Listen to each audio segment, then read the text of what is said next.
जन आंदोलन से पार्टी बनाई थी, हमने कभी सपने में भी नहीं सोचा था कि देश भर से लोगों का इतना प्यार और इतना विश्वास मिलेगा।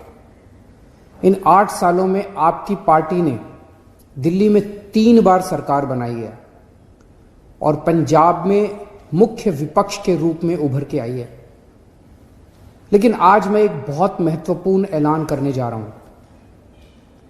आने वाले 2022 के विधानसभा चुनाव में आम आदमी पार्टी उत्तर प्रदेश में चुनाव लड़ेगी।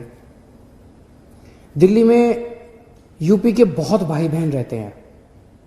जब से दिल्ली में आम आदमी पार्टी की तीसरी बार सरकार बनाई गई है, दिल्ली में रहने वाले कई यूपी के लोग मेरे पास आए। यूपी से भी बहुत सारे लोग और बहुत सारे संगठन मेरे पास आ रहे हैं और कह रहे हैं जी आम आदमी पार्टी को यूपी का चुनाव लड़ना चाहिए।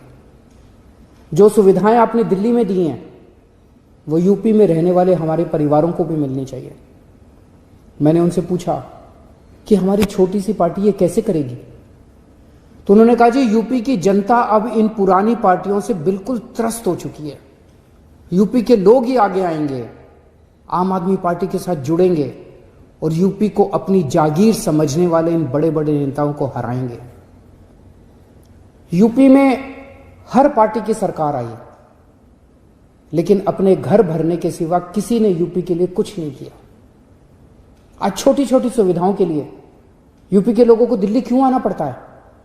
अगर कानपुर में रहने वाले किसी परिवार को अपने बच्चे के लिए अच्छा कॉलेज चाहिए तो उसे दिल्ली भेजना पड़ता है। गोरखपुर में रहने वाले किसी गरीब परिवार को अपने माता पिता का इलाज करवाना है तो उसे दिल्ली आना पड़ता है। आखिर क्यों? क्या भारत का सबसे बड़ा राज्य, भारत का सबसे बड़ा विकासशील राज्य नहीं बन सकता, विकसित राज्य नहीं बन सकता? मैं पूछना चाहता हूं कि अगर दिल्ली के संगम विहार में मोहल्ला क्लिनिक बन सकता है तो क्या लखनऊ के गोमती नगर में मोहल्ला क्लिनिक नहीं बनाया जा सकता? अगर दिल्ली के सरकारी अस्पताल देश के सबसे बेहतरीन अस्पताल बन सकते हैं तो यूपी के सरकारी अस्पतालों की हालत इतनी खराब क्यों है?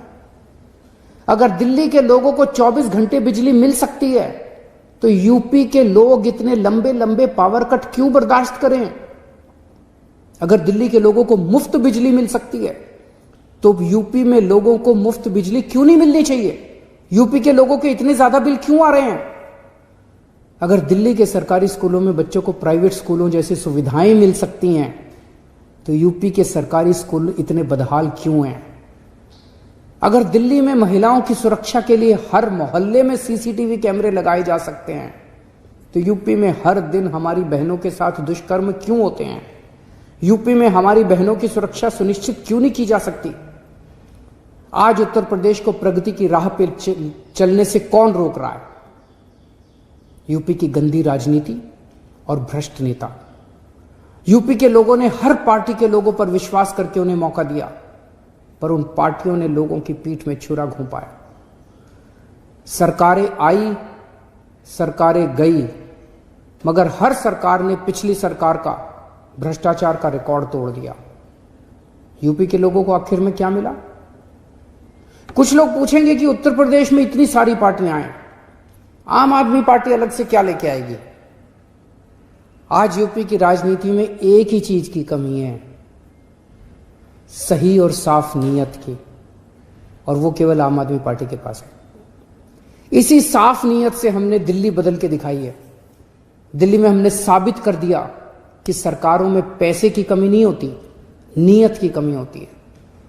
दिल्ली के लोग चाहते थे कि उनकी जिंदगी बेहतर हो, उनके बच्चों को अच्छी शिक्षा मिले, उनके परिवार को अच्छी स्वास्थ्य सेवाएं मिले, उनको एक ईमानदार सरकार मिले।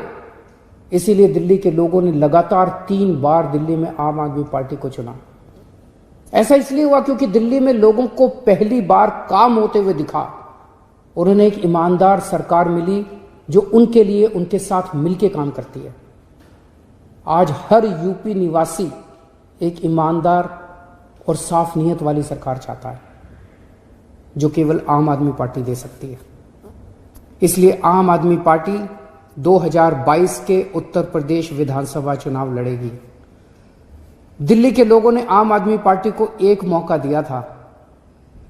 उन्हें आज आम आदमी पार्टी से इतना प्यार हो गया कि दिल्ली वाले अब बाकी सारी पार्टियां भूल गए। आप भी आम आदमी पार्टी को एक मौका देके देखिए, मैं यकीन दिलाता हूं उत्तर प्रदेश वाले भी बाकी सारी पार्टियों को